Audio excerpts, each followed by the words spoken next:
There is a lot of interesting news to get to today. Trust me, you'll want to watch all the way to the end. But perhaps the most exciting piece of information is this new poll from Kism Strategies, which suggests that President Trump has put the state of Virginia into play. They are showing a virtual tie, Donald Trump 45% to Kamala Harris's 45%.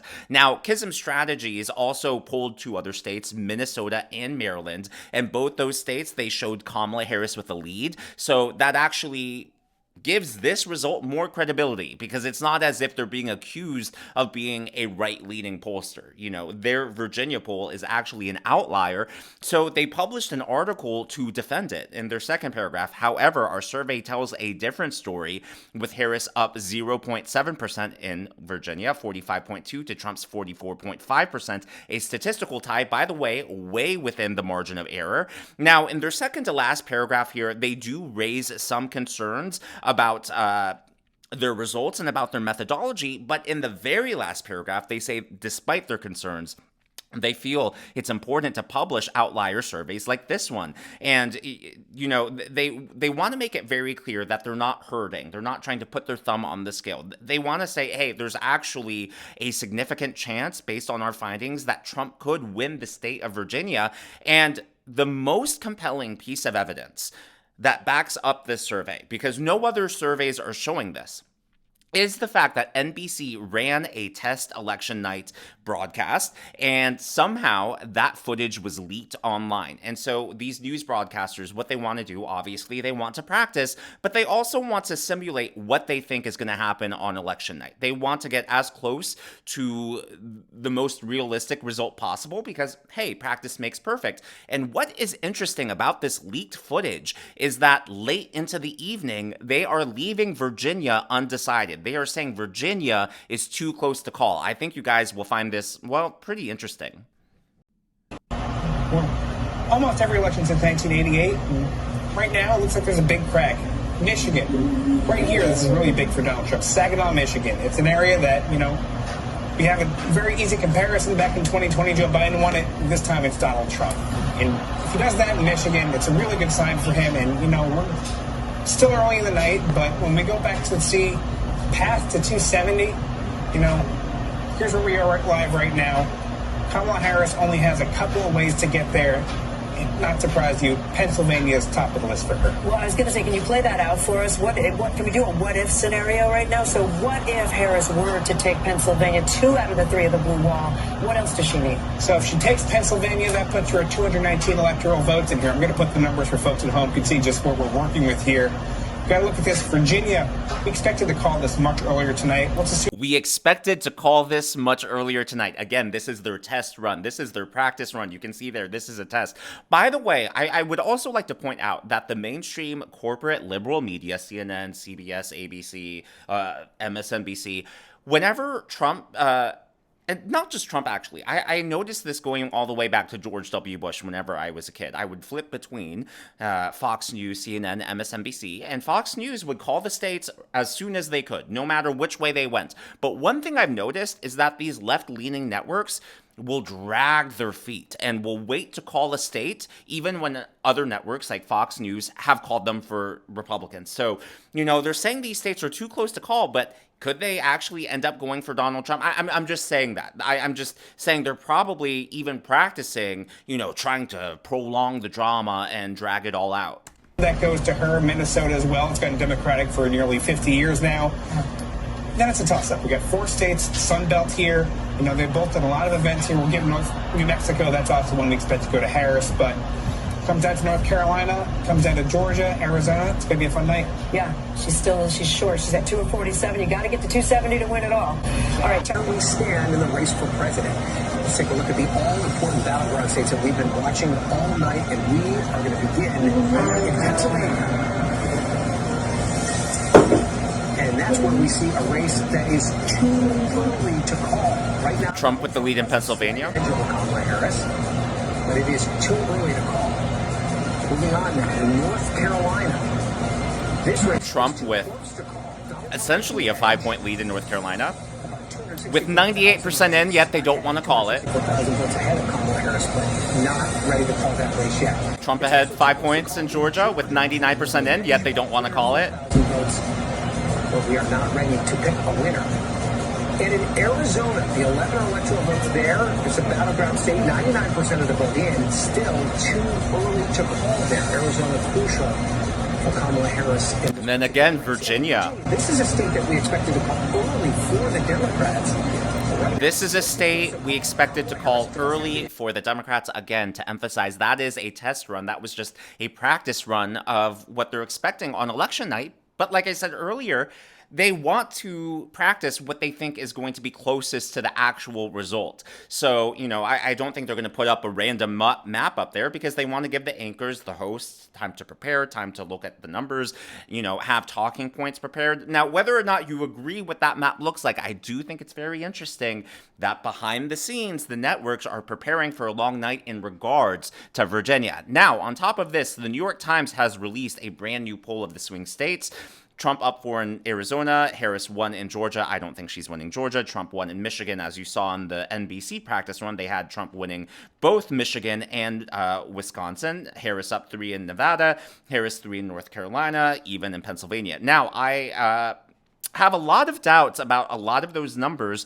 However, the Trump campaign schedule, again, if we're looking at his final rally schedule leading up to Monday night, as I pointed out a few days ago, it is interesting that his heavy focus seems to be both North Carolina and Pennsylvania. In fact, while Pennsylvania seems to be the most important, North Carolina is the only state he is visiting every single day until Election Day. You saw he visited North Carolina 2 times yesterday, 1 time today, and then 1 time tomorrow. So it is interesting that the New York Times shows that poll. However, the New York Times does not have the most accurate track record out there. So in 2020, if you look at the very bottom, their average miss in all of their polls, they had 21 polls. Their average miss, they were off by 4.5 percentage points. And then on top of that, their miss outside of the margin of error, 57% of their polls were outside of the margin of error. So not the best track record. If you go all the way to the very bottom, the blue bar there,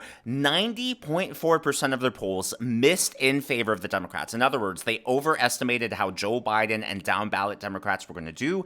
And over on the right, only 9.5% of their polls missed in favor of Republicans. So the New York Times has a track record, a very strong track record of misunderestimating Republicans. But it's not just that. Nate Cohn of the New York Times actually seems to be getting ahead of this, and he is sort of girding his loins and putting out there, hey, maybe we the pollsters, maybe we the media also got it wrong this year. Maybe we're underestimating Trump 3 times in a row. So the way he explains this is through non-response bias. And what he writes is 4 years ago, the polls were thought to underestimate Mr. Trump because of non-response bias, in which his supporters were less likely to take surveys than demographically similar Biden supporters. And he makes the argument that it's really hard to measure non-response bias because by definition, these people, these voters are not responding. So how can you measure a certain population group? How can you measure a certain demographic if they're not responding to your polls? And that is the argument he's making. And it's really interesting that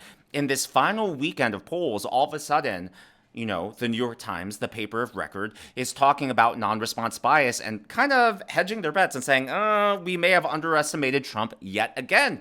But, of course, Trump is always ahead of the game. He's always ahead of the ball. And he predicted this on the Joe Rogan podcast. He said that he doesn't think the polls are accurate. If I did, I wouldn't answer. I'm busy. You know how polls are done? I'm going to get myself in trouble. So I really don't believe too much in them. Well, 2016 taught a lot of people about the ineffective. Well, they were very ineffective because I thought I was doing well. I'd go to a place and I'd have 30, 40,000 people. Hillary would go, they have 500 people, and they tell me I'm going to lose. I said, why am I going to lose? I had 40,000 people. She had 200 people. But, I have a theory. These pollsters, they charge you a lot of money, too. They charge you $500,000 to do some stupid poll, and they interview like 251 people. I don't think they interview them in many cases. I don't want to get myself in too much trouble. You think it's bullshit? No, I think they sit there, they make a deal, they get $500,000, and they say, Trump's leading 51-49. They announce it, and everybody says, "Oh." Do you understand? I don't think they. I think in a lot. Look, I'm a very common sense person. I think that they probably don't always poll. Some of them probably never poll. What's the difference between 49 to 51 and 47 and a half? Well, it's also a tiny percentage of the population. I don't think it's representative of the overall population. I just don't think I don't know it is. of one person in my whole life that ever got called by a pollster. Exactly. That's my point. Now, So- that is a great point. I have to give props to both of them. I agree with a lot of what they were saying. However, there are some pollsters with good track records, such as Atlas Intel, who was the most accurate in 2020, and they just released, according to the New York Post, swing state polls, and they have Trump leading in all 7. Trump leading Harris in every swing state. New poll. This is from Atlas Intel. So this is great news for Trump. Again, really cementing the idea that the momentum and the energy and the excitement is behind Donald Trump. Now, a lot of people are freaked out because yesterday, the Des Moines Register released a new poll showing Kamala Harris supposedly up 3 points in Iowa. I don't think anyone believes that. By the way, you can actually find, so they had a press conference announcing the results, and they did it in their office, and behind them, they had Obama campaign posters. Yeah. So they clearly have a bias. They clearly have a lean and a tilt. So that is a poll I would not pay attention to. However, I would pay attention to student straw polls. They have a track record of usually picking the right winner, similar to cookie polls, similar to the bellwether counties. Well, Iowa just released a student straw poll statewide, and Trump just posted a brand new record in the Iowa Youth Straw Poll. You'll see in 2024, Trump is ahead 30.1 percentage points over Kamala Harris. This is not only an improvement over 2020, which was 18.1, and that was an improvement on top of 2016, which was 10.6. So, the state looks to be more red than previous elections. So I think that poll is clearly an outlier. I think that was a suppression poll. It's clearly trying to depress and demotivate Trump voters, not necessarily in the state of Iowa, but perhaps nationwide in the crucial battleground states where it really matters. Now, a top Democrat strategist, one of the top advisors on Obama's campaign. I'm not sure. I tried to do some digging. I'm not sure if he's actually working on the Kamala's campaign or if he's just an outside consultant. But he appeared on MSNBC, and he is confirming that Democrats are actually really worried, very alarmed about these early voting numbers. He referred to it as a Trump, quote, early vote advantage. Okay, what's their biggest concern right now if you're the Harris team? Well, look, I think it's a couple things. The early vote numbers are a little scary, and you and I have been texting back and forth. Republicans didn't do what they did last time. Last time Trump said don't early vote, and so they didn't. Republicans do have an advantage in early vote numbers. When the early vote come in, it's going to look a little bit different than 2020, and that's scary. It is scary for the Democrats. And, I disagree with that. I get that Trump told Republicans not to vote early by mail, but the reality is that the federal government was pushing it, state officials were pushing it, some within the GOP were pushing it. I don't think that has everything to do with it. Now, GOP returns in the state of Pennsylvania, as he was talking about there, are really alarming for Democrats. Take a look at this. Republicans have closed the return rate gap again. So the return rate is you have to request a mail-in ballot in Pennsylvania, and the return rate obviously talks about the rates at which those are returned. So at this point in 2020, Republicans were trailing Democrats. They were requesting ballots but not actually returning them by 8 points. Now, Republicans are only trailing Democrats by 0.87 points.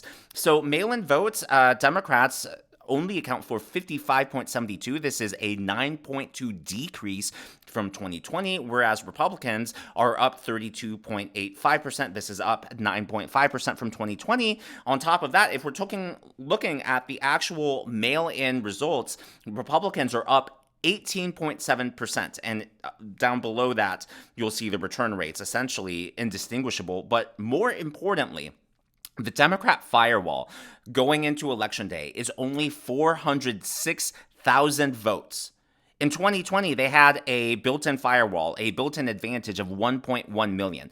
So that means it's going to be much easier for Republicans to make up lost ground on Election Day voting in person. This is great news for Republicans because they believe that they've turned out most of these voters by mail. They believe are either seniors who would have had difficulty getting to the polls on Election Day and or early, low propensity voters or even first time voters. So that is very exciting for the Trump campaign. One more poll coming out of New Hampshire. This is very exciting from the University of New Hampshire, UNH. Harris only up 5 points. 51 to 46%. Their last poll, they had Harris up 11 points. So this is showing clear energy going in Trump's direction. Whether or not he wins New Hampshire, the surge in his direction is likely mirrored out nationwide, likely mirrored in the swing states. And if this is showing in New Hampshire, then what better news is Trump going to get in Pennsylvania, Georgia, North Carolina, and all the others? Now, speaking of New Hampshire, they had a congressional debate for District Number 2. Now, on the right, I'm going to play you this clip because they had an explosive debate. What I'm about to show you, I mean, the entire debate was like this, and this is going viral for a reason. So on the left-hand side of the screen, you're going to see Democrat Maggie Goodlander. She is wife of National Security Advisor Jake Sullivan. And on the right-hand side of the screen, you're going to see Lily Tang Williams. She is an immigrant here from communist China, and, you know, during the debate, she talked about how she came here, why she loves it here, and obviously talks about, you know, she knows what communism, she knows what government overreach and what a corrupt government looks like, and this is just one of their firework, explosive moments during their debate. This is a worldview that my opponent has embraced. She believes that we should give a break to the wealthiest and the biggest corporations and hope for the best, hope that the results will trickle down to hardworking people. I take a very different approach. I believe that the middle class deserves a tax cut, and I believe that we will do a lot for this country by ensuring that we don't continue this disastrous tax policy. Ms. Tang Williams. You are wealthy. You are worth $20 million to $30 million. How do you know about regular people suffering? Do you go shopping, go to Walmart, buy food? I talk to those people. And you pretend to be renter in Nashua a few months ago, moved back to run for this open seat with millions of dollars from Washington, D.C. insiders. And the millions of dollars, I don't have money to run a TV ad. And you pretend you are poor, complain rent is so high. You couldn't save that apartment for other people to rent in Nashua. Just go back to your $2 million home in Portsmouth. Please don't say that, because you do not understand regular people's concern. People cry in my arms on District 2. Now, despite having no money, what she said was true. She doesn't have campaign money to run television ads, and her campaign has really just been grassroots. Despite all of that, Lily Tang Williams is only polling 8 points behind her Democrat opponent. So that'll be really interesting. If Trump momentum is surging in New Hampshire, is he going to have a good effect on down ballot races? But as always, all of this is just my analysis, just my commentary. This is what's going on in the world of politics from my point of view, and I would love to hear from you. So what do you think about that practice segment from NBC News? That map they showed was really interesting. Do you think it is promising for the state of Virginia or maybe even other states? I mean, the fact that they had Pennsylvania, Georgia, North Carolina, all too close to call, but with Trump in the lead, with 99% reporting, you know, I get that was just a test run, but if that's what they're forecasting and preparing for, it's getting me excited. As always, if you haven't already, please be sure to give me a thumbs up. It is a simple thing to ask for, but it really does help me in the algorithm to reach more people like you. Be sure to smash that subscribe button and to check out one of these videos.